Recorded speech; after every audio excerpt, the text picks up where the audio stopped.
they brought Matias dead to the hospital. I saw that foam were coming out from his mouth and his nose. His hand had started getting stiff. On January 31st, 2026, a normal evening turned into a lifetime of pain.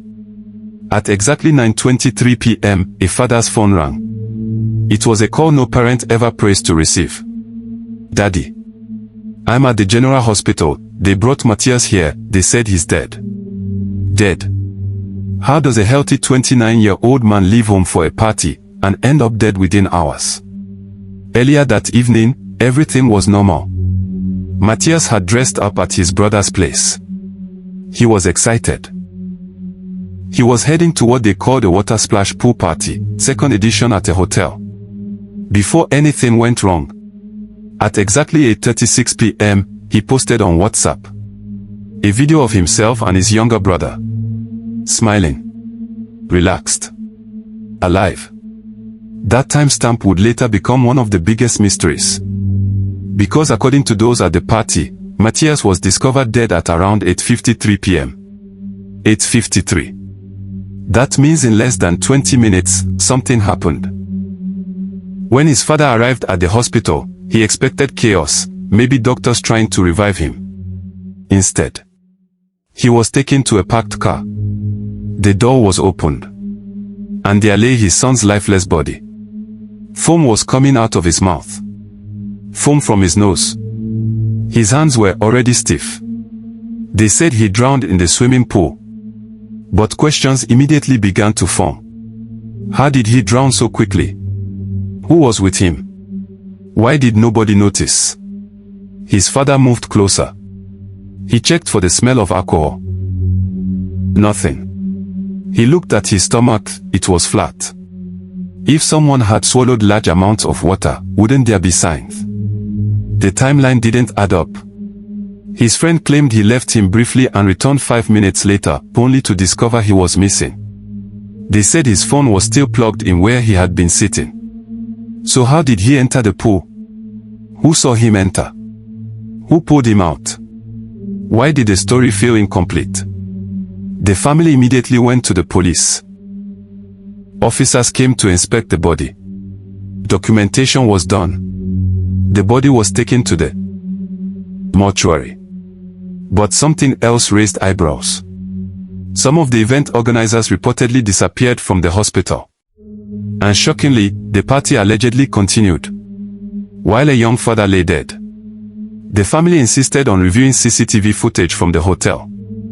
But during discussions, an officer reportedly said, "What if the CCTV is not working? Why assume that? Why suggest failure before verification?" At the police station, someone who claimed to represent the hotel approached the family. He said he wanted to talk man to man. He asked them what they wanted. They said only one thing: justice. "We want to know what happened." Rumors began circulating, unconfirmed claims that similar incidents may have happened before at the same location. The family does not know if that is true.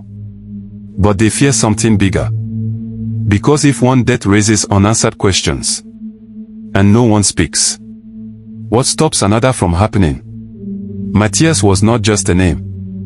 He was an aluminium fabricator. A hardworking young Nigerian man building his future with his hands. He loved football, a devoted Manchester United fan. He was 29 years old. He would have turned 30 on May 13th. He had a 3-year-old son.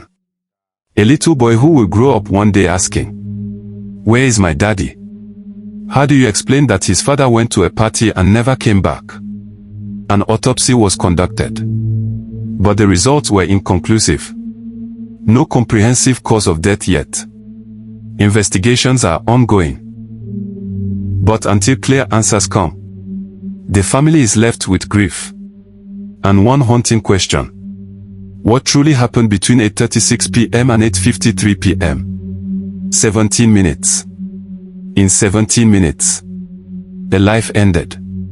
A family broke. A child lost a father. This is not about spreading fear. This is about accountability. This is about truth.